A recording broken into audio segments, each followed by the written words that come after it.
کہ اللہ کے نبی صلی اللہ تعالی علیہ وسلم سے محبت کرنے والا دنیا داروں کے چہروں کو کیوں اپنانے لگ گیا؟ حضور سے محبت کرنے والے کو ڈر کس کا ہے؟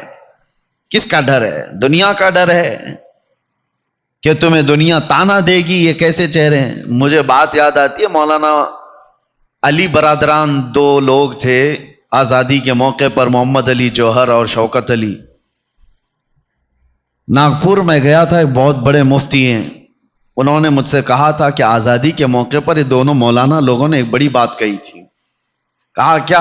کہا 15 منٹ کے لیے وہ آئے تھے اور سارے مسلمان استقبال کے لیے گئے، اس وقت بھی حالات بڑے خراب تھے، سب جگہ پر تعصب بھرا ہوا تھا، مسلمانوں کے خلاف بڑی بڑی سازشیں چل رہی تھی۔ اس وقت لوگوں نے پوچھا کہ آپ قائدین ہیں، کچھ بتائیں کیا کرنا چاہیے؟ انہوں نے کہا بہت بڑی طاقت وغیرہ جمع کرنے کی ضرورت نہیں، 2 چیزیں پابندی سے کر لو، دیکھو پھر۔ کہا کیا 2 چیزیں؟ کہا کہ ان کی بات میں کہہ رہا ہوں، سارے جتنے لوگ ہیں سب لوگ داڑھی رکھ لو اور سب لوگ ٹوپی پہن لو۔ کہا اس سے کیا ہوگا؟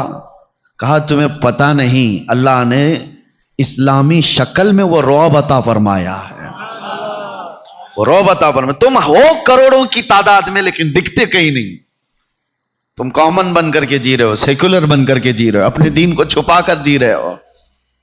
اور دیکھو ہزاروں کے مجمع میں 4 سکھ بھی ہوں گے تو لگتے ہیں کہ ہاں سکھ برادری کے لوگ ہیں، کیونکہ انہوں نے اپنی شناخت کو برقرار رکھا، اپنی پہچان کو برقرار رکھا۔ وہ ہزاروں میں 4 بھی ہوں تو نظر آتے ہیں، اور تم لاکھ بھی ہو تو نظر نہیں آتے، پوچھنا پڑتا ہے نام کیا ہے تمہارا؟ وہاں سے بھی نہیں سمجھ میں آتا، اس نے راجو نام بتا دیا، وہ ادھر بھی ہے ادھر بھی ہے، سمجھ میں نہیں آیا تو باپ کا نام پوچھنا پڑتا ہے، باپ کا نام کیا ہے؟ اس نے ببلو بتا دیا۔ راجو سے بھی نہیں سمجھ میں آیا، ببلو سے بھی نہیں سمجھ میں آیا، ادھر کا ہے کہ ادھر کا ہے، دادا تک جانا پڑتا ہے۔ کیا یہ ہماری پہچان ہے؟ اللہ کے رسول صلی اللہ تعالی علیہ وسلم نے جن صحابہ کو اپنے معاشرے میں رکھا، اللہ اکبر، ان کی پہچان کیا تھی؟ ایک رومی بادشاہ نے حضور صلی اللہ تعالی علیہ وسلم کے ایک سفیر کا کیسا استقبال کیا تھا۔ ایک صحابی روم گئے ہوئے ہیں اور وہاں کے بادشاہ سے ملاقات ہے، حضور کا ترجمان بن کر کے گئے، ایمبیسیڈر بن کر کے گئے، روم یا دوسرا بیزنطین کا کسی علاقے کی بات ہے۔ اس بادشاہ نے آپ کے وہ صحابی حضرت نعمان، ان کے اعزاز میں قالین بچھا دیا ریشم کی، اور کرسی لگا دیا سونے کی کلائی کی ہوئی کرسی، کیونکہ دھاک بیٹھی ہوئی تھی عرب کی لوگوں کے دلوں میں، محمد رسول اللہ صلی اللہ علیہ وسلم کے صحابہ کی فتوحات سب جگہ چرچے میں تھی۔ ایسی بات ہے، اس وقت عزت دینے کے لیے یہ کیا گیا، ریشم کا قالین اور سونے کی کلائی کی ہوئی کرسی لگائی گئی۔ وہ صحابی رسول کے استقبال میں، حضور کے نہیں، حضور کے ترجمان، حضور کے سفیر، جیسے ہی وہ آئے انہوں نے دیکھا، اپنی تلوار سے انہوں نے وہ قالین کو اٹھا کے پھینک دیا، زمین پر چل کر کے آئے، کہا کہ اس پہ قدم نہیں رکھوں گا، ہٹا دیا گیا۔ ارے ریڈ کارپیٹ آج کس کے لیے نہیں بچھایا جاتا ہے؟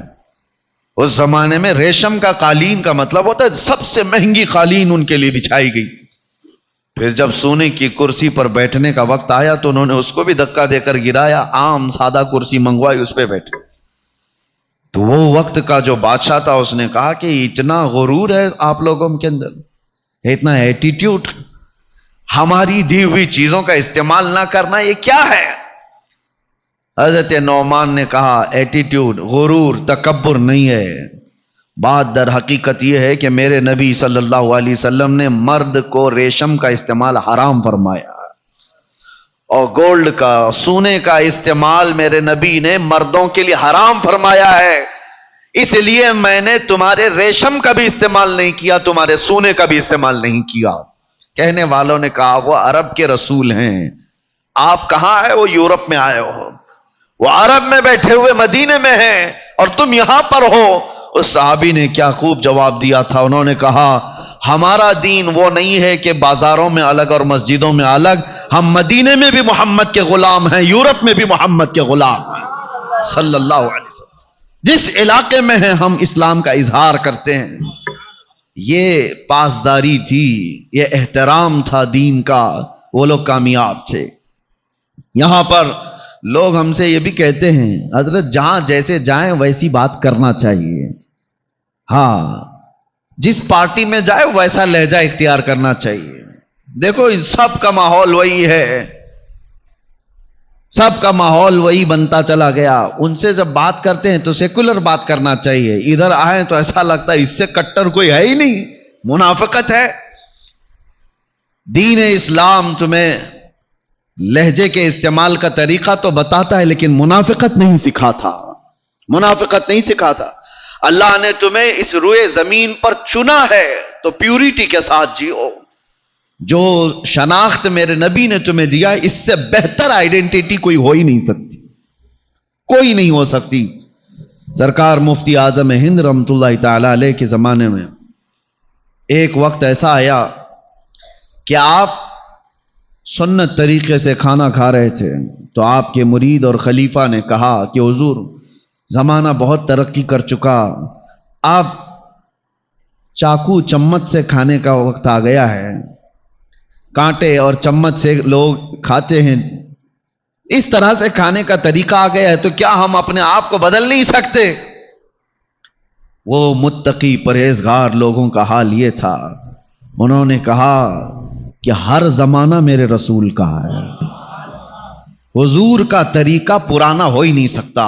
تم نے کیسے کہا کہ نبی پاک کی سنت یہ پہلے کی ہے, اب نیا طریقہ آ گیا؟ سرکار مفتی اعظم کہتے ہیں اللہ نے میرے نبی کو قیامت تک کا رسول بنا کر بھیجا ہے, ہر زمانہ رسول کا ہے, ان کی سنتیں کبھی پرانی نہیں ہو سکتی. یہ تو آج کے لوگ ہیں جنہوں نے حضور صلی اللہ تعالی علیہ وسلم کے طریقوں کو یہ سمجھا. پھر میں یہ پوچھتا ہوں, اگر حضور کی سنتیں پرانی ہیں تو ہمیں دیکھنے کو لوگ کیوں تڑپتے رہتے ہیں؟ ہم کون سی دنیا داروں کے طریقے پر اب چل رہے ہیں؟ ہم آج کے دور میں چاہے تمہارا جتنا بھی فیشن ہو, ہم نے دیکھا ہے حضور پاک صلی اللہ تعالی علیہ وسلم کی سنت کا اگر امامہ پہن لیں تو لوگوں کی نگاہیں اٹھ کر کے عزت سے دیکھتی. یہ ہر زمانہ حضور پاک صلی اللہ تعالی علیہ وسلم کا ہے. اسی لیے میرے عزیزو, قرآن میں اللہ تعالیٰ نے جو فرمایا اس کی طرف آؤ. وَجَاهِدُوا فِي اللَّهِ حَقَّ جِهَادِ. اللہ نے تمہیں جس مقصد کے لیے دنیا میں بھیجا اسی مقصد پر کاربند رہو, اس کی کوشش کرتے رہو. کہیں شیطان تمہیں دوسری طرف نہ کھینچ لے, دوسری طرف اپنی طرف آمادہ نہ کر لے. اور ایک جگہ رب تعالیٰ فرماتا ہے الشیطان یعیدکم الفقر ویأمرکم بالفحشاء. شیطان تم کو محتاجی کی طرف بلاتا ہے اور بے حیائی کی دعوت دیتا ہے.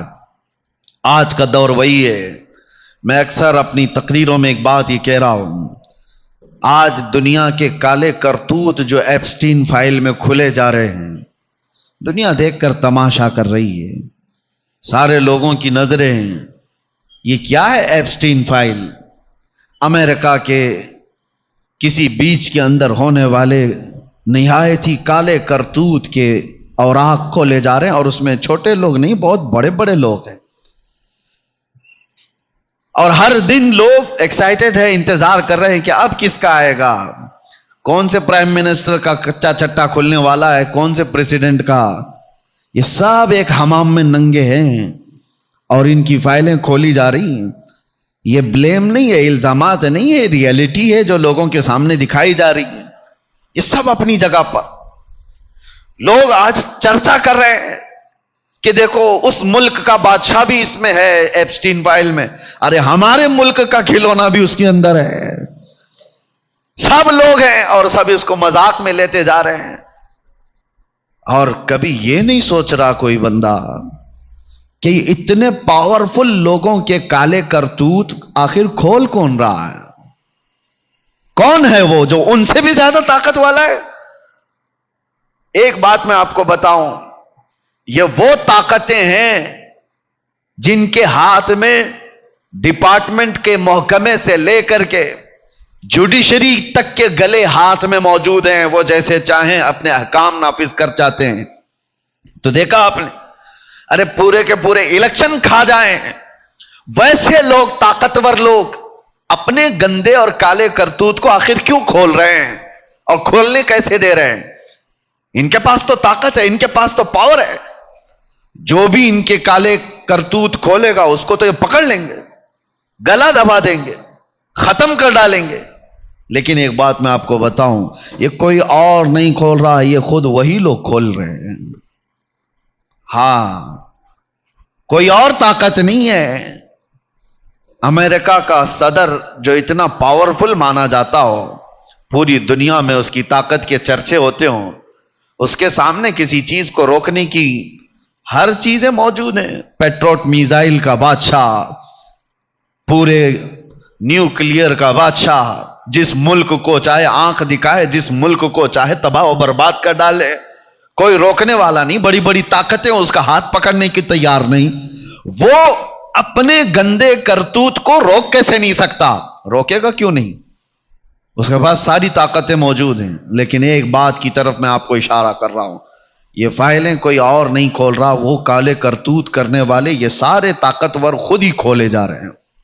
وجہ کیا ہے؟